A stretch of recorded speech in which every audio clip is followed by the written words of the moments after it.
Good morning ga, may good news tayo. At bad news ito sa mga DDS ng mga kulto. Ikakalungkot na naman ang buhay nila, ikaka-depress, ikaka-disappoint, problemado na naman sila. Dahil kasi ginagalingan ni BBM talaga. Okay, naalala nyo yung Alegria oil field dyan sa Cebu? No? Bubuksan na ulit. Bubuksan ulit. Sabihin na naman ng mga Duterte supporters, natagal naman yan, Duterte pa yan. Duterte pa yan, pero tinigil nga yung operasyon dyan.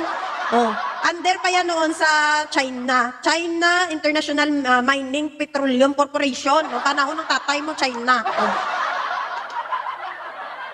No, 2009 pa lang, no, nagsimula na yung pag-aralan diyan, no, ang gas field diyan sa Cebu. No, 2018, ito na yung deklarasyon, formal na idineklara ng Department of Energy, no, na may sapat na dami ng langis diyan at gas para mapagkitaan ng komersyal. 2019, ito na yung pagbubukas diyan, 2019. So, 2023, na-close po 'yon dahil may mga rason siyempre kung bakit na natigil ang operasyon. Okay, bakit nga ba natigil yung operasyon dyan? So, termination ng kontrata, number 1. Tinapos ng DOA ang kontrata dyan ng CIMP noong 2023 dahil sa non-performance o hindi sapat na pagganap sa kanilang obligasyon. Dapat lang tanggalin kung hindi naman talaga nagtatrabaho ng ayos. Hindi nila namimit talaga yung requirements na dapat na performance. Very good yan. Ito pa yung pangalawang rason dahil daw sa COVID. Ito daw yung dahilan kung bakit hindi daw nila masunod ng kumpanya ang kanilang itinakdang work plan dahil sa COVID. Tatay nyo. Diba? Pero very good to ha, talagang tinigil. Ang number 3 reason kung bakit natigil ang kanilang operasyon noong 2023 dahil kulang ang kanilang dokumento. Basta tropa ni Duterte, kulang-kulang mga documents. Noong 2018 pa, nagkaroon na ng pansamantalang paghinto dahil sa kakulangan ng environmental permits gaya ng Environmental Compliance Certificate. So 2018 pa pala, nagka-problema na pala sila. 2018, binuksan, 2018 din nagka-problema. Ano ito? So ano yun, joke-joke? 2018 may problema pa rin sila, may problema sila 2018 pero tuloy-tuloy yung operasyon nila.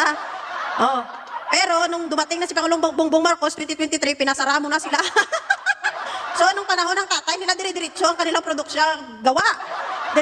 Dire-diretso sila. Kahit kulang-kulang ang dokumento. Magaling talagang Duterte. Nakakatuloy ang trabaho kahit kulang ang dokumento. Very good. Diba, Duterte Legacy? Pero 2023, end na kayo. Sabi ni BBM, tama na yan. Kulang kayo ng documents, hindi nyo nagagampanan ang inyong trabaho, o kaya kick out. Tama, very good BBM. Okay, ito na yung update, 2026 lang ga. Noong April 2026, nito lang, iniulat na may mga bagong service contract gaya ng SC number 89 na iginawad sa mga kumpanyang tulad ng Texcal Energy Mahato Incorporation upang muling buhayin at ipagpatuloy ang paghuhukay sa Alegria Oil Fields. Very good. Very good, dapat ganyan. Pag hindi nagampanan, layas na ganyan. Okay, ang pagbubukas ng Alegria Oil Fields langga ay may malaking papel sa ekonomiya at enerhiya ng ating bansa, lalong-lalo na sa Visayas, no? Supply ng enerhiya, bravo. Ano ba yung kahalagahan, no? Supply ng enerhiya, mas murang kuryente, revenue, or kita ng pamahalaan, meron pa, basahin natin. Mas maganda ito, may matutunan tayo dito, di ba? Okay, next is trabaho at negosyo sa lokal. Tama. At patunay na may potensyal ang Pilipinas. Ito ang nagsisilbing ebidensya na mayroon talagang commercial quantity ng langis at gas sa lupa or onshore ng Pilipinas na humihikayat sa iba pang mga investor na mag-explore sa bahagi ng bansa. Napakagandang balita nito, napakagandang balita. Sabihin ng DDS nito, bakit mahal pa rin yung kuryente? Sinisimulan ulit na maghukay pa lang nagsisimula pa lang maghukay. Baka bukas sabihin nyo, bakit mahal pa rin yung kuryente? Hindi po magic yan, may proseso yan. Hindi po yan nga ginawa ngayon maghukay, bukas mura na yung kuryente. It takes time, kaya mag-antay kayo dyan. Baka sabihin na naman nila, ay na lang.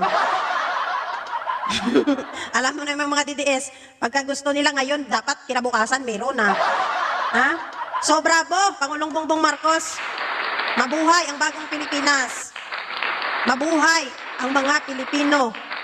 Patunay lang ito na mayaman talaga yung ating bansa.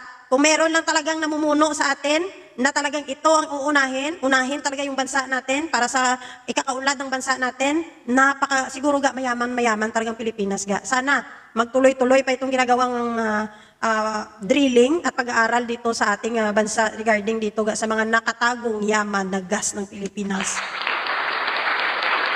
Mabuhay po tayong lahat hangga ipanalangin natin ang ating bansa, ipanalangin ng ating Pangulo, always nating ipagdasal ang ating gobyerno. Mabuhay po tayong lahat.